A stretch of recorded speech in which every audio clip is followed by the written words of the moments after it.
Hey everybody! On today's episode, we're going to be doing choux pastry. Now, what is choux pastry? Well, essentially, it's a mixture of eggs, water, flour, and butter. That's it. No chemical leavening agents, no yeast. The rise that you get out of this pastry is due to the high moisture content and the eggs binding it all together.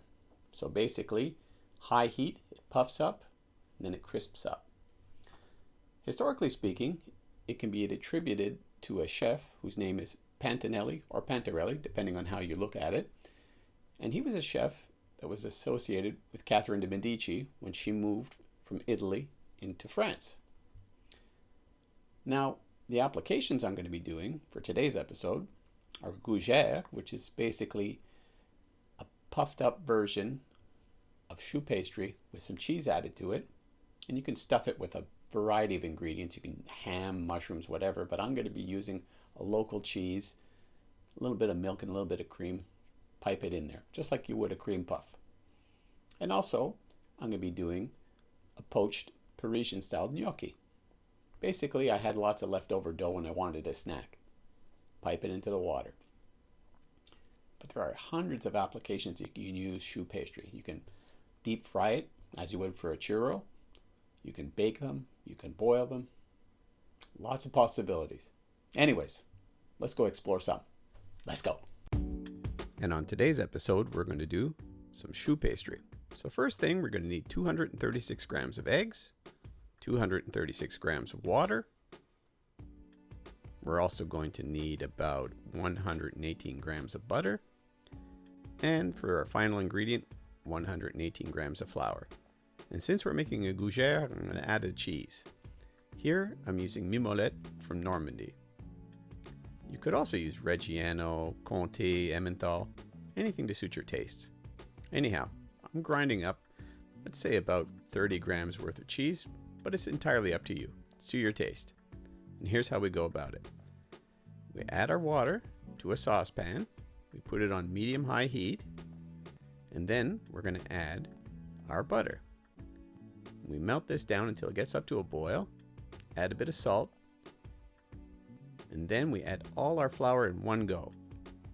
And we start stirring it.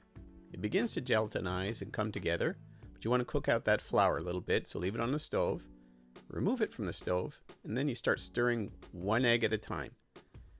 This will help loosen up our pastry, help it bind, and it'll start to loosen up as you see. And when it's ready, it'll look shiny and it'll drop off a spoon very easily. Just like this. Now, here's the point where we add our flavorings.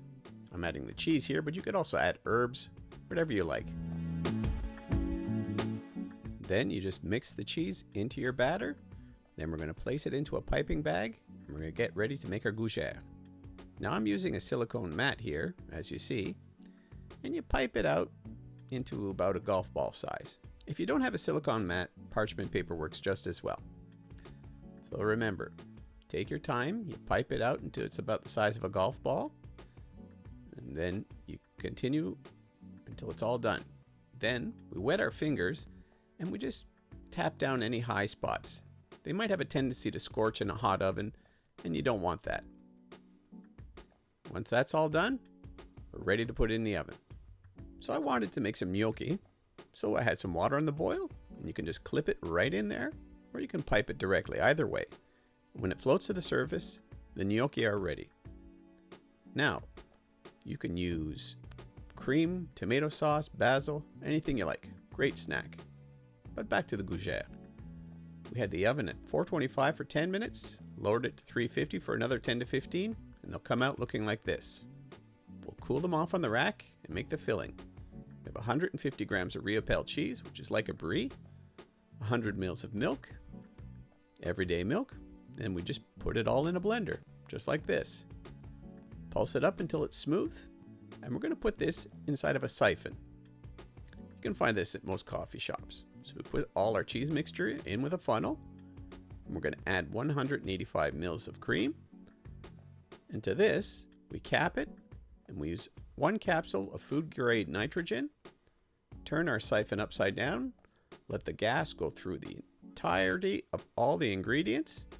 And then what we do is we put it in the fridge for an hour or two. We take our cooled off gougère, make a little hole with a knife at the bottom of each one. And this is the same procedure you'd use for a cream puff. Basically, you just fill it from the bottom. So we take out our siphon out of the fridge after a couple of hours, and we pipe in our cheese cream mixture into our gougère. This is going to have a lot of great buttery, cheesy flavor. And then you just get ready to eat it. Full of that creamy goodness, great for a wine tasting, a snack, really good comfort food. Choux pastry. Check it out, people.